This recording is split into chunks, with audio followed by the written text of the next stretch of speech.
Hello, everyone, and welcome to the test in angles and angle measures. Why do we have a test video for this one? You see, we're actually done in angles and angle measures.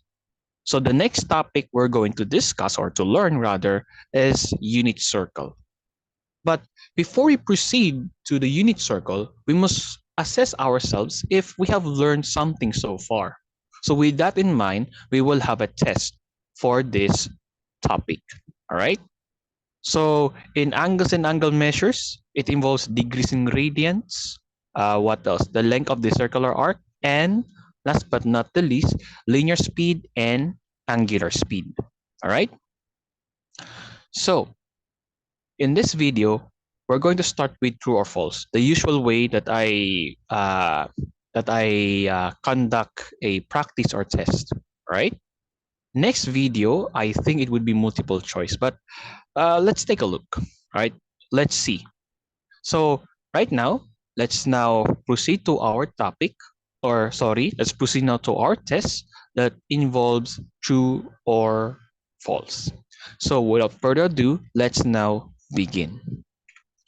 So, true or false? First statement. Angles are formed when two line segments, or rays intersect at a common point. Again, angles are formed when two line segments, or rays intersect at a common point. So the answer for this statement is true. All right, this is true. Why true? Because if we, for instance, have a horizontal line and it's intersected by a diagonal line, there shall be always a point of intersection where two lines intersect. So this is the point of intersection. And when they are intersected, you see there are like corners formed here. And this one, you can form an angle. All right, you can form an angle here. And that's also the same thing in this case. Okay, so in other words, the answer for this one is true. Now let's proceed to the second statement. There are two ways to measure angles, degrees and radians. There are two ways to measure angles, degrees and radians. So true or false? The answer for this one is true. All right, this is true. You see, degrees and radians, these are like the units for the angles. So the degrees, this one is the common way to measure angles. And radians, this is what? Basically, getting an angle by dividing the given arc length of a circular arc that is intercepted by central angle by the radius of a circle. So, point being, it is correct. Next, in forming an angle, there are two given sides, the initial side and the terminal side. In forming an angle, there are two given sides, the initial side and the terminal side. True or false? The answer for this one is true. Okay, it is true. All right. So let's just say that we've intersected two lines, right, to each other. It's like this. Now,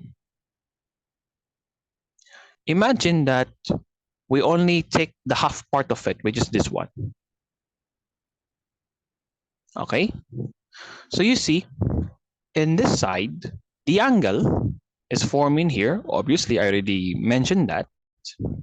And these two sides, one should be the initial side, okay, and one should be the terminal side. All right, the terminal side, wait, hold on.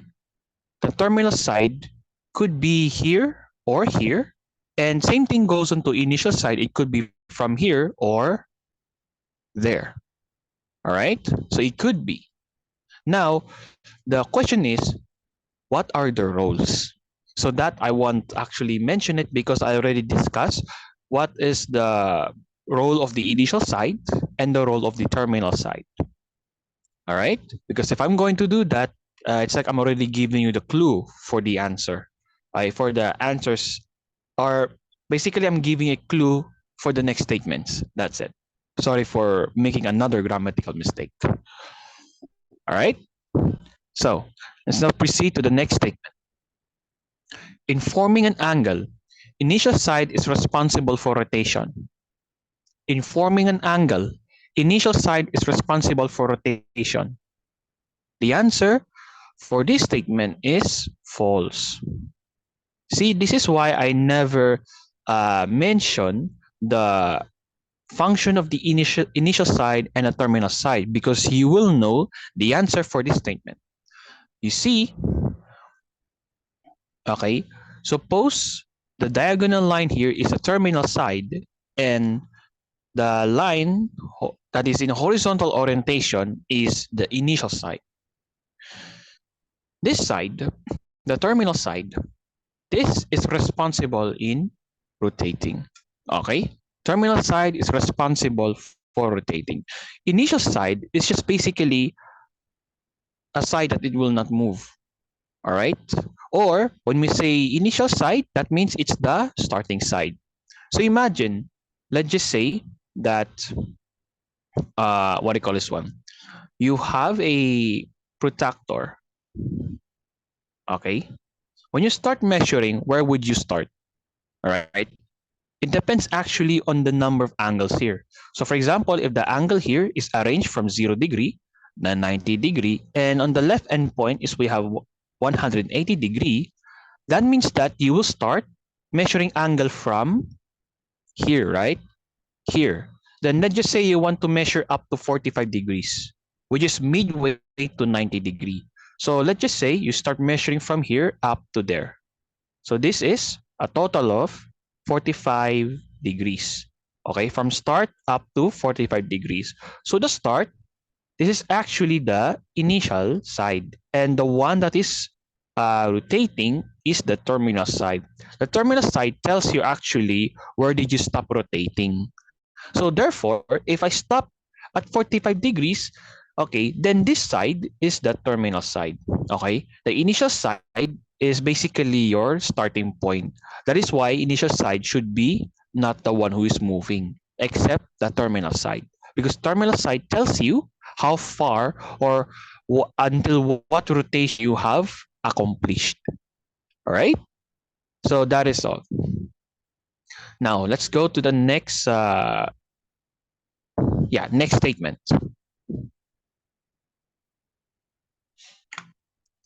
In rotating the terminal side, we can either rotate it in clockwise direction or in counterclockwise direction.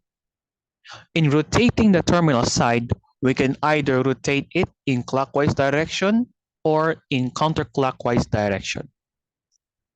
The answer for this one is true. Okay, it is true. All right, because remember, okay, let's go back. This is the initial side and this is the terminal side. All right. So this one, okay, let's just say you start from this side, then you rotate here. So this implies that you rotate it in counterclockwise direction. Remember, counterclockwise direction is like this. It's like you're going outwards. Then what if you take it in a different way? Like for example, you start from here, then you rotate it inwards, then until you stop here. So that is no longer counterclockwise, but rather clockwise. So clockwise is basically inwards. So to answer that statement, yes, it is true. Now next, angles and arc length cannot be applied in circular motion. Angles and arc length cannot be applied in circular motion. True or false? The answer for this one is false. Why? Because angles and arc length can be applied in circular motion. Remember, in circular motion, the title itself, or let's just say the words itself, is already a self-explanatory. It's already a self-explanatory. It means that the object is moving in a circular path, right? It moves in a circular path. So therefore, it has a circular motion. So now, what does these two have to do with the circular motion? All right. So suppose, let's just say you have a circular road and you're driving a car. All right. So let's just say you start from here. All right.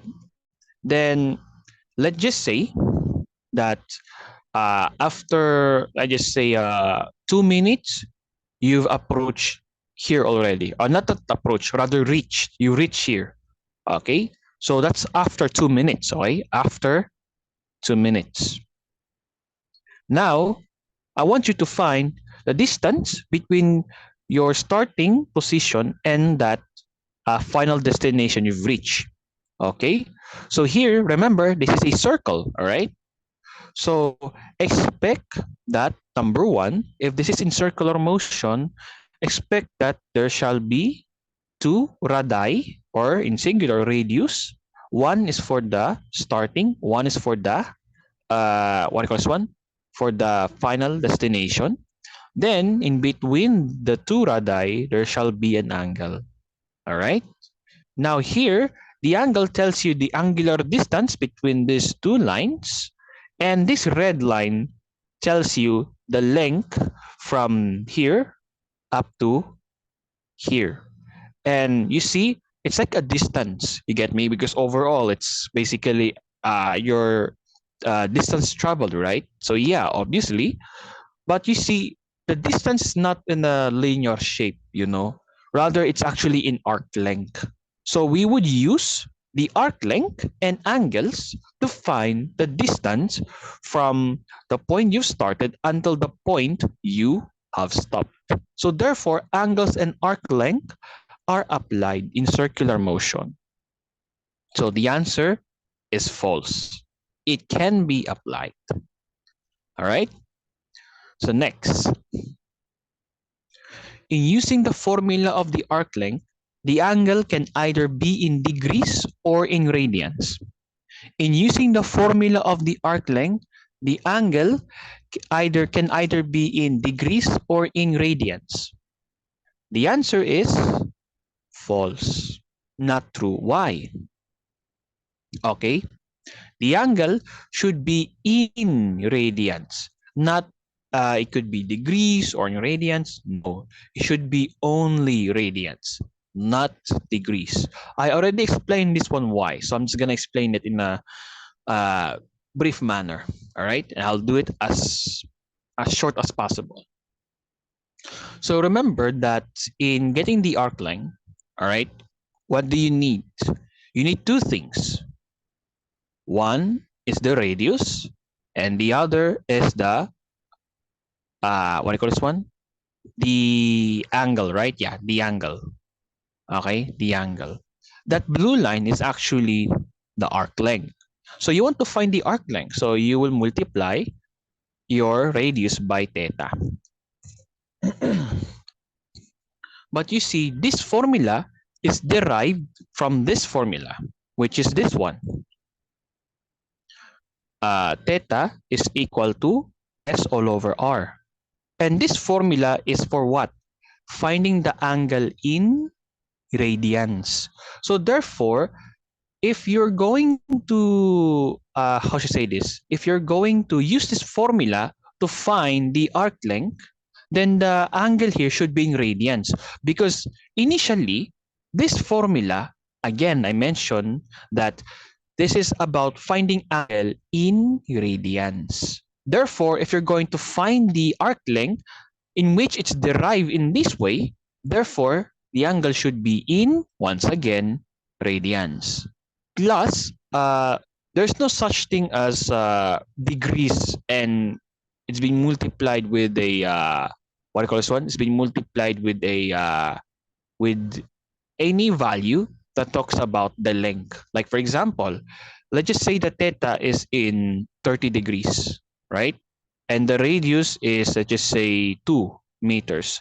Get the arc length. So that would be 2 meters times 30 degrees. That would be like what? That would be 60 degrees meters. There's no such thing as 60 degrees meters in getting the arc length. If you're going to get the length, like length of any sides, there's no such thing as degrees in here. No. Okay? Maybe in other cases, yes, but if you're going to find the length of any side, there is no such thing as degrees than meters. No. All right? So we would use rather radians. Okay? We would rather use radians. But why radians? All right? I already mentioned that the formula here is for finding the angle in radians, right? But still, let's just say, for example, the angle is pi all over 3 radians.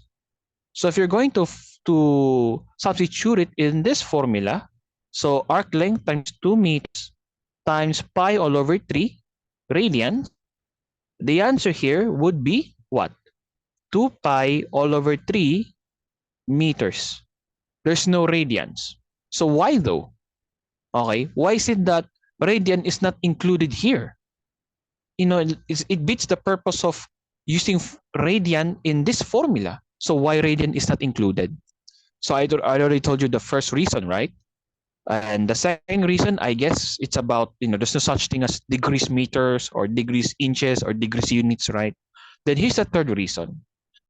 Radians, okay, you may seem that it is a unit for the angle, but in reality, it is unitless. Meaning, there is no unit for the radians. Okay? So, here's the thing though. If radians is unitless, then why have radians in the first place? Then I already discussed this one before. The reason why we use radians, okay, despite the fact that it is unitless, it's because there are angles that are not represented by the degree symbol, which is this one, right? The small circle here, right? This one. So that means, in other words, there are angles out there that needed to represent as an angle, but they are not in degrees. So we will represent them as what? Radian. Okay? So in other words, we use radian to distinguish between a number that is just a constant number and a number that's just an angle. All right? So that's why radians exist. Okay?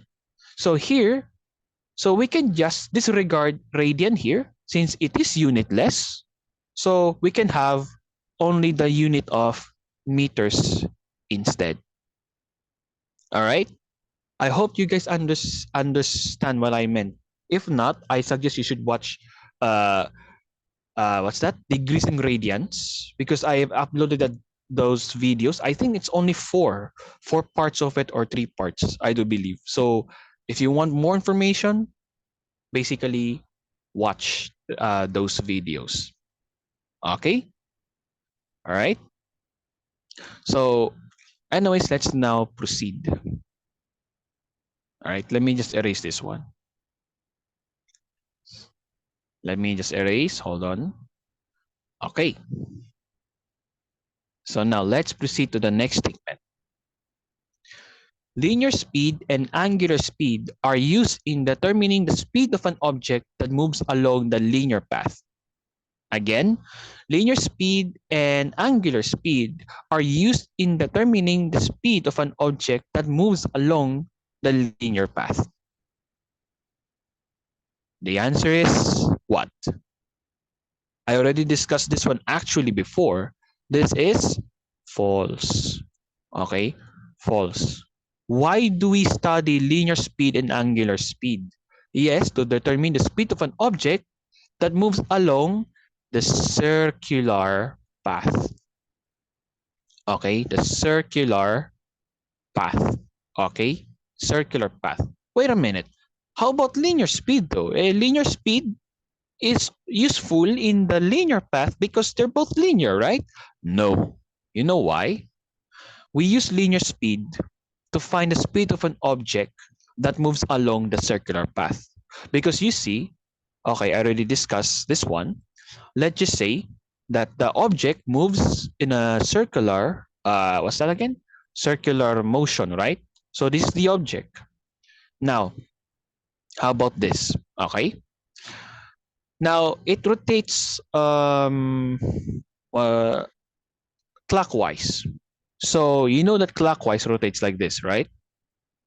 Wait, no. It's like this. Yeah, like this. So if the object rotates in clockwise, you would expect it to move like that, right? But you see, the speed and the direction of it is actually perpendicular to the radius of the center. So that means if this is the radius, then the direction of it, wait, it's either there or there. All right. But since it's rotating in clockwise, expect that it will rotate at this direction. It is there. All right. So that is why it's called linear speed. Okay. So that's why. All right. So the answer for this question is false. Okay. Although I do believe that linear speed is also applicable to linear path because they're both linears in a way, you know. But you see, the term linear speed is usually used in discussing circular motion because if the path is linear, just like this one, or maybe like this, or like this, or like this, or let's just say it goes like this, you see, these are linear, obviously. But you see, we don't usually call this as linear speed. You know, if you're going to find a speed from here up to there, here up to here or something, we don't call it as linear speed actually. Just speed. That's it. All right? That's it. So yeah, to conclude, it is false. Now next, 90 degrees and 450 degrees are coterminal angles of negative 270 degrees. Again, 90 degrees and 450 degrees are coterminal angles of negative 270 degrees. The answer here is what? It is true. Let me explain. Okay. So let's just say I will draw three Cartesian planes. Okay, three Cartesian planes. All right. Oh my God, it's so small. But please bear with me.